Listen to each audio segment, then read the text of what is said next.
The second wave of COVID-19 has left deep scars on the Indian economy. But as India gets set to reboot, we have been able to hit a record in terms of vaccinations as well as keeping the lid on the COVID numbers as well. States are going to play an important role in rebooting the Indian economy, and which is why over the next 30 minutes we will be speaking to finance ministers from Tamil Nadu and Chattisgarh to understand the role that states are going to play in rebooting the Indian economy. Let me welcome Mr. P Thiagarajan, the Finance Minister from Tamil Nadu, today on ET Now, as well as a conversation that I will be having with Mr. Singh, the Chattisgarh Finance Minister as well. Gentlemen, appreciate you taking your time out and speaking with us today at ET Now.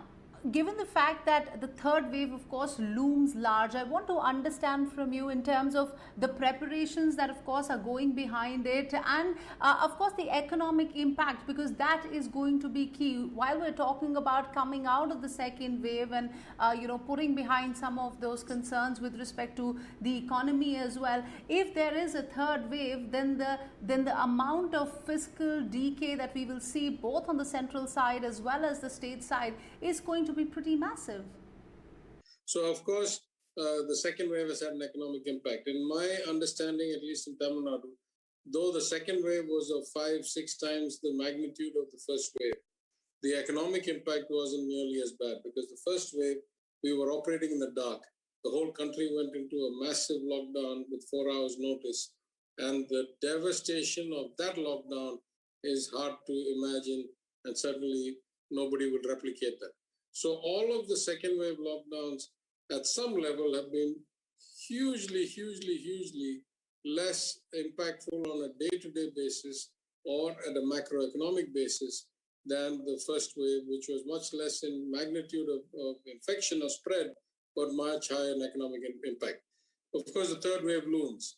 And a state like Tamil Nadu, we have taken it very seriously. In fact, in the assembly today, we are in the governor's address session. The Chief Minister as well as the Health Minister pointed out that we have created many new beds. We are still creating new beds. We are still bringing in new oxygen plants. 3 or 4 days ago, I inaugurated a new liquid oxygen plant in the General Hospital, the government hospital in Madurai. So we are getting ready in multiple ways. Part of that is infrastructure, stockpiling medicine, making sure there's a lot of beds, making sure there's oxygen, ICU beds, and so forth. Part of that is going to be more scientific in terms of surveys and some analyses and some preparations and so forth. But that'll get announced, I think, by the Chief Minister in the next day or two before the governor's address concludes. So this is all on containing and managing the pandemic. On the economic side, unlike most states, our Chief Minister focused a lot on demand, and that too at the bottom of the pyramid. So even though we inherited office after 10 years in opposition with the state in great financial distress, we have distributed over 10,000 crores worth of cash and basic necessities to the poorest, weakest sections of economically weakest sections of society, plus spent another about 10,000 crores on infrastructure and getting capacity ready and settling the medical bills and so forth of people. So we have spent roughly 1% of GSDP, or our GSDP of about 20 lakh crores on this kind of stimulus plus containment. And we think that should the third wave come, we will be much better equipped. It surely will. The question is of what magnitude, but we will be much better equipped to deal with it because of our efforts after the second wave. Absolutely. While we're talking about economic recovery, full economic recovery and getting back to normalcy can only take place once we're able to vaccinate large chunks of our population. In Tamil Nadu, we of course have a thriving auto belt as well. And while we're talking about vaccinations, there are reports indicating that 3 out of the 4 workers at car makers, for example, Ford, Hyundai, Renault as well, are not vaccinated. Will the Tamil Nadu government look at various ways to vaccinate large chunks of the population that at least are linked to the industry, to the manufacturing sector? Yeah, I think you have to split this into 2 different components. The first is, what is the total availability of vaccines? The second is how do you prioritize who to give it to? I would say in the first case, as quickly as we can get vaccines, and we attempted a global tender, and because of the nature of the market, where there's an oligopoly or really for each vaccine a monopoly manufacturer, they didn't want any part of this, and so they didn't take place in the tender. In any event, it was the union government that should have procured all along. I don't know why the Honorable Prime Minister changed policy when we changed it back. Even now, I'm the first proponent. I've said that the union government should do monopoly procurement, should do 100% of the capacity of production of every vaccine manufacturer in the country, including expanding the list of vaccines to those that are already approved in other countries like Pfizer and Moderna and so forth. Now, if you had all of that and you did maximum, then I think it's reasonable that within the next, 6 months, you could vaccinate the bulk of the people of the country above 18. If you don't, then you have a problem. The current 75% model and all that will not do it. Separate question, let's say I have the supplies of vaccine, of course not infinite, but not woefully inadequate. Then the question is, who do you prioritize? And in Tamil Nadu, we have been very clear. We prioritize first the frontline workers, the medical staff, the cemetery, crematorium workers, the police. In Madurai, for example, most of the police have already got both shots. And after that, right after that, we went to the industrial workers. And so if you look at, again, a friend of mine who is one big chairman of one of the big TVS companies, she told me that the highest rate of vaccinations of a factory workforce was in Madurai district, and she has plants all over the state. Now, this is why I'm saying there are variations by locality. That's how you really have to solve this problem anyway. There's no one size fits all around the country, just like there isn't around the world. But at a certain level of priority, we have focused on industrial, particularly large-scale manufacturing employees, because we understand, A, that they are crucial to their companies and their companies' productivity, but because those employers have knock-on effects or multiplier effects on OEMs, tier 1, tier 2, tier 3, etc., then keeping them in production is a good way to not let your economy fall. So we are prioritizing that to the extent we can.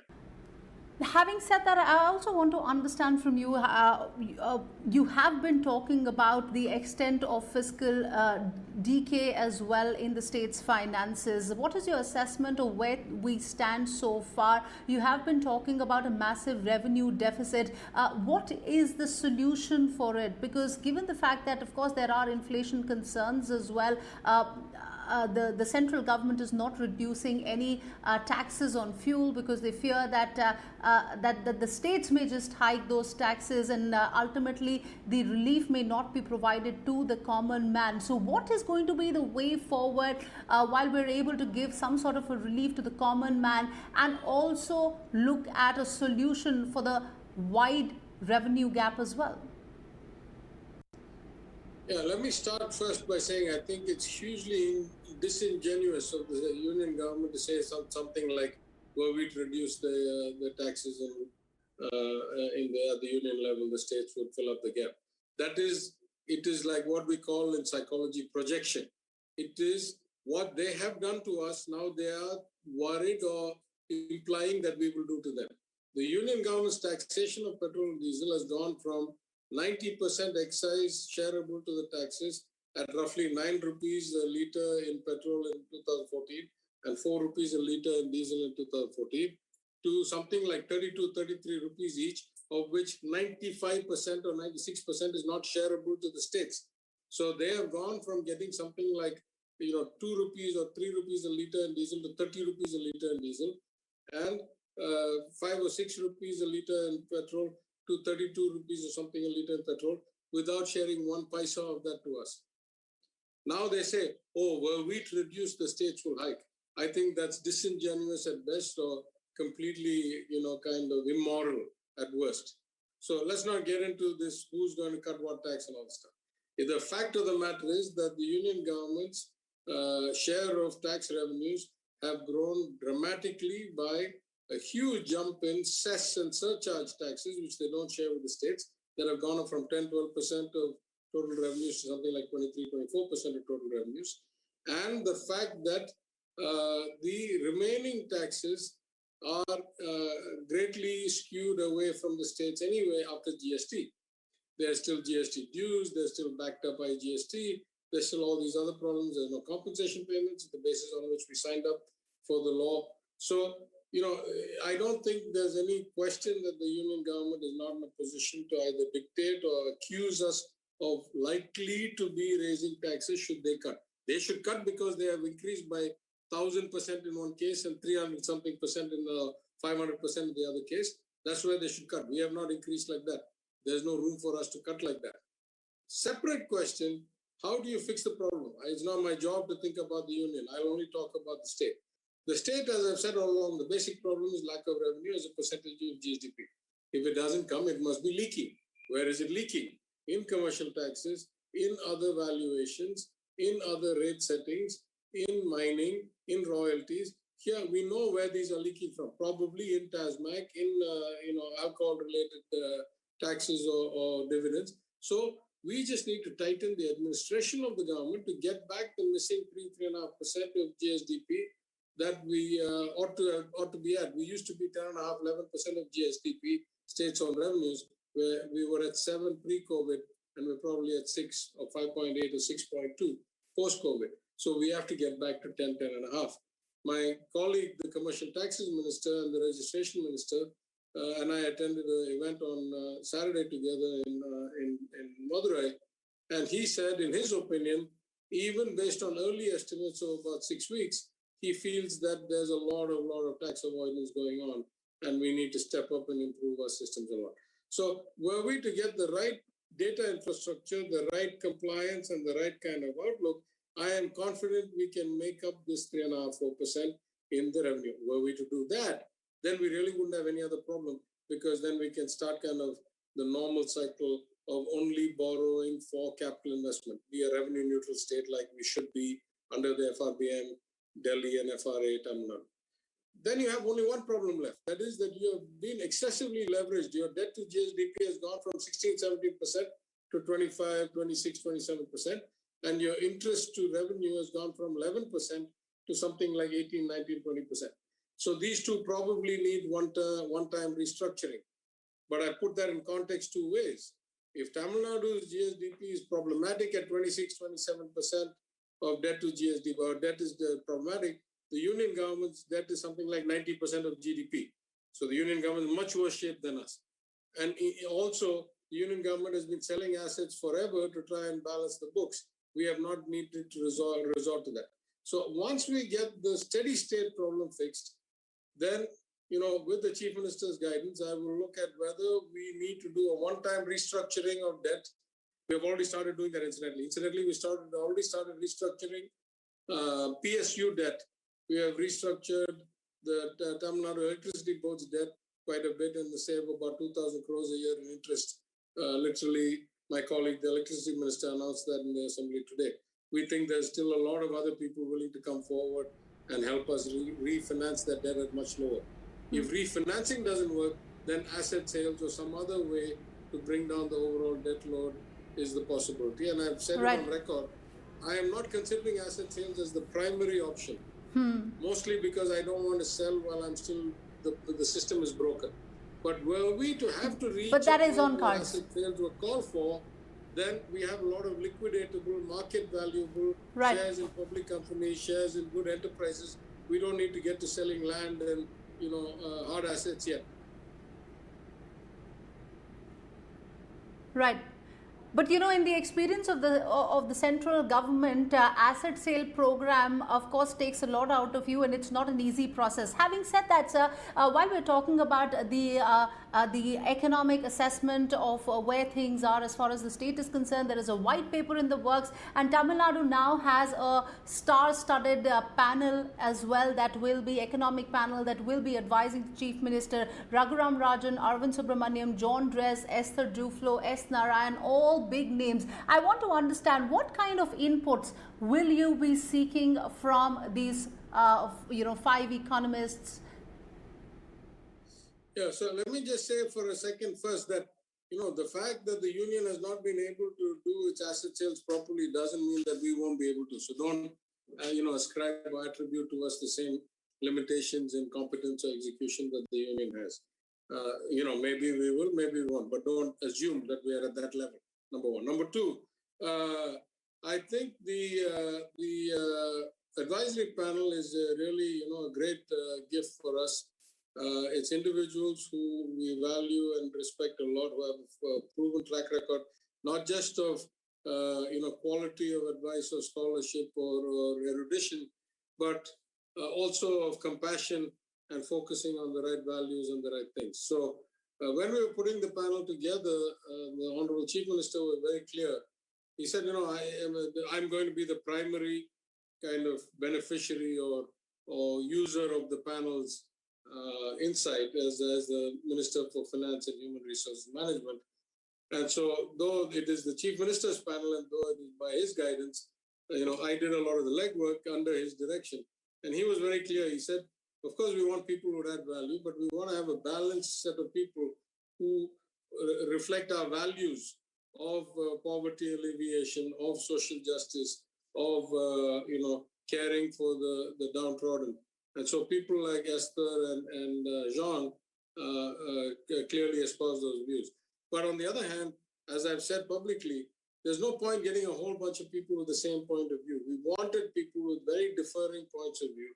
So Mr. Narayan, for example, is a long-term civil servant and then, professor for part-time in Singapore. You know already about Esther and John I've spoken about. And Raghu, of course, is is a markets and big picture macro thinker and brings the kind of credibility of understanding of the global macro perspective and the trends in capitalism and equality and inequality and so forth. You may have read one of his early books with one of his Chicago colleagues called Saving Capitalism from the Capitalists. So he's acutely aware of how free markets, even Chicago-style free markets, can get corrupted or perverted through the kind of wrong incentives. And of course, Arvind Subramaniam has a deep and extensive experience. Now, also helps that both Raghu and Arvind are Tamilians by birth and Indians by citizenship, as best I can tell. So their desire to contribute was high. Anyway, the good news is I think, A, we have a diversity of views. B, they're incredible talent, or the other way, it would probably go the other way. Incredible talent, diversity of views, the heart to contribute, and that they are open-ended, right? We don't intend this to be this one of these 3 months, 6 months, write a big fat report, give it, and then, who's going to be around for implementation. As a former consultant myself, as a banker, as a trader, as somebody who's been a change agent in large organizations, what I really am looking for is dynamic, real-time inputs, either because they see something that we don't see, or because we see something we're not quite sure how to go, or we'd still like a second or a third opinion, whether what we're planning to do is right. And just to give you a preview, in the governor's address response that's going to come about 36 hours or so from now, the chief minister will already have some, schemes or proposals or announcements that were driven by some of these council members. So that's how rapidly we expect to put it into action. And that's how dynamic we expect the relationship to be in terms of how we work together. Thank you very much, sir, for taking your time out and speaking with us. We'll, of course, be watching out for the governor's address as well over the next few days. Thank you very much. That was a conversation that I had with the Tamil Nadu Finance Minister. Let me also welcome on board Mr. Singh, the Chattisgarh Finance Minister. Sir, appreciate you taking your time out and speaking with us today at ET. Now, we're seeing the second wave of COVID-19 ebb, but the big concern, of course, is going to be that demand has taken a massive hit. There are concerns of rising inflation as well. Do you believe that could play a spoil sport as far as India's growth trajectory and the growth trajectory of states are concerned? Certainly. If we see the two parts of supply and demand, are the manufacturing units in a capacity to supply goods as per the requirement of those who have the demand? If they don't have, then it is affecting the economy or the growth of the economy. You don't have enough producing units. You don't have steel units. There is much more demand for steel than is being produced in the country. So it will be affected. The economy will be affected. But we are not seeing it in that stage. We are at a level where, because demand is lesser, so many people, even if they have money to invest, they would not be investing at this point in time in manufacturing, because the goods may probably not get sold. I mentioned the housing sector, for example. So if cement is not going to be sold, would new cement factories be coming in? If steel is not going to be sold, would new steel factories be coming in? You may have the money to put up another steel plant, but would you be doing it? So to that extent, the economy would certainly get affected. We have been able to keep a lid on the numbers in terms of COVID cases as well. The third wave, of course, sir, is looming large. I want to understand from you, how are you assessing the kind of fiscal position that the state is in at this point of time? It's not only the third wave. Now, the knowledgeable people are talking about the nth wave, in the sense that there would be more such occurrences in the future, that we will see graphs going up and coming down. It will go up. Certainly, we will go up from points in time where we have dipped to, and we'll be coming down again. We'll be dipping, and after a period of time, we'll go up again. So will the peaks be as severe as in the second wave? I am hopeful, and I feel that they will not. One, because of the vaccination, and second, because people would probably get more aware by now as to how to care about themselves more. So I am seeing lesser intense waves in the future, unless there are mutations which are not being covered by vaccination. So those ifs and buts lie in the future. But as things are today, as what we know of today, things I feel will not be as severe in the times to come. While we're talking about state finances, sir, you handle the Department of Commercial Taxes as well. Various state finance ministers have raised the issue of increasing the borrowing limit for states for FY22 to 5% without any conditions. Do you think that is going to help? And talk to us about the extent of the fiscal stress that the states are under at this point of time. The first step is to reach a budgeted target. Going beyond that is an expectation which we should look at later. The first target should be meet your budget revenue projections that you had projected. You would be having so much revenue, so much from the government of India through devolution of the Finance Commission, etc. The states get so much share. This is the right of the states as the Constitution provides. Then there are grants from the government of India, whatever are provided. Then there are revenues which are the revenues of the state government, which mainly would come from, let us say, stamp duty and mining, and then they would come from GST realization and excise, that is the sale of liquor. So Chhattisgarh hasn't seen a shortfall in the sale of liquor. Chhattisgarh isn't seeing a shortfall in GST realization compared to this month last year. So month on month revenue realization, there hasn't been so much of a shortfall, and GST compensation is there. So one can hope that that target of the revenue projection would be met. Mining also is another sector where I am not seeing a shortfall in Chhattisgarh. So its own revenues, Chhattisgarh may not lag behind. GST would depend on GST compensation. What comes from the government of India, if there is a fall in revenue of the government of India, then the 42% or 41% we get of the revenue of the government of India, we'll get that much lesser. If they are to meet a target of 20 lakh crores, then the states would be getting 41% or 20 lakh crores. If they get only 15 lakh crores through income tax and other sources, then we'll be getting 41% or 15 lakh crores. You did tell me about the issue in terms of the need to spur demand. Is helicopter money really an option, and income support an option that we can look at?